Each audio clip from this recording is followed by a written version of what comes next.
Hello hi எல்லோரும் என்ன பண்ணுறீங்க? சாப்பிட்டீங்களா? இன்றைக்கி ஒரு சந்தோஷமான விஷயம் சொல்லலான்ட்டு இருக்கேன்.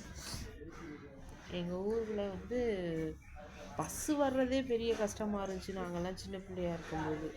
ஆனால் இப்போ பார்த்தீங்கன்னா எங்கள் ஊரில் இந்த தமிழ்நாட்டிலேயே எங்கள் ஊரில் தான் பெரிய பஸ் ஸ்டாண்டு பாருங்கள். பஸ் ஸ்டாண்டில் ஏசியோடு, அதுவும் பஸ் ஸ்டாண்டு, புதிய பஸ் ஸ்டாண்டு திருச்சியில் பெரிய சென்ட்ரல் பஸ் ஸ்டாண்டு.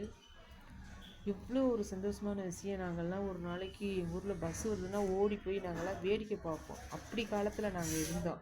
இன்றைக்கி எங்கள் ஊரில் எவ்வளோ பெரிய பஸ் ஸ்டாண்ட். இன்றைக்கி முதலமைச்சர் மு.க.ஸ்டாலின் அவர்களால் இன்றைக்கு பஸ் ஸ்டாண்ட் திறக்கப்பட்டுள்ளது.